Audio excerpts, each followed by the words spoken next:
হোজাইত এগৰাকী বাংলাদেশী মহিলাক লৈ চাঞ্চল্য বিৰাজ কৰিছে। মহিলাগৰাকীৰ হাতত আছে অসমৰ ভোটাৰ কাৰ্ড, মহিলাগৰাকীৰ আছে পান কাৰ্ড, আধাৰ কাৰ্ডো।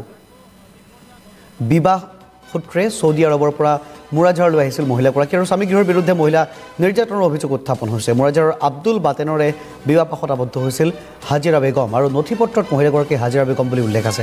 প্ৰকৃততে মহিলাগৰাকীৰ নাম ৰীনা আখতাৰ।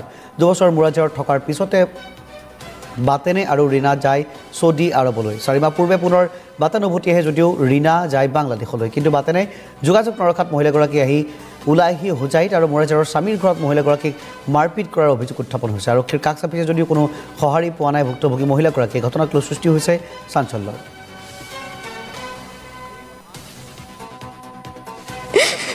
এখানে আমার আইডি কার্ড হয়েছে, আমার আধার কার্ড হয়েছে, পান কার্ড হয়েছে। এখানে যখন আমি আসি তখন করোনার টাইম, তখন আমার ভ্যাকসিনও দেওয়া হয়েছে, আমার ভ্যাকসিন কার্ডও আছে। এখানে আমার ভোটার আইডি কার্ড দেওয়া হয়েছে হাজরা বেগম দিয়া।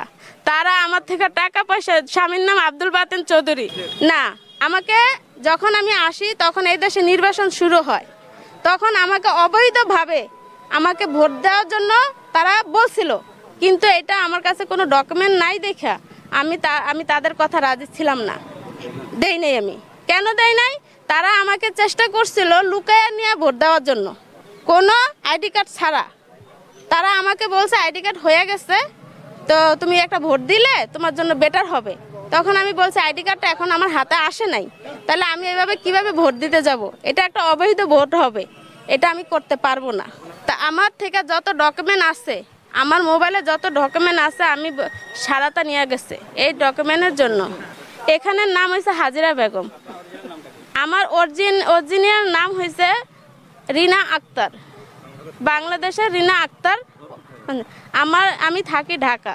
মানুষ নিয়ে আমার বাড়িতে এসে আমাদের উপরে আক্রমণ করে, আমাকে মারধর করে, এমনকি আমার পুরো শরীরে স্পর্শ করা উকিল, তার আমার নন্দের ছেলে উকিল, সে আমার পুরো শরীরে স্পর্শ করা সকল ডকুমেন্ট, আমার মোবাইল, আমার ভাইয়ের মোবাইল, আমাদের 4টা মোবাইল, আমার ব্যাংক অ্যাকাউন্ট, আমার আইডেন্টি কার্ড সারাটা তারা নিয়ে যায়।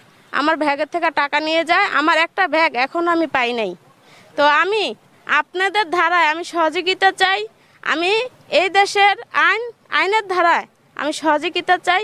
আমি একটা গরিব মেয়ে, হয় আপনারা আমাকে মেলে ফেলবেন, নয়তো আমার এর বিচার, সঠিক বিচার করে দিবেন আপনাদের কাছে। আমি ইন্ডিয়ার জনগণের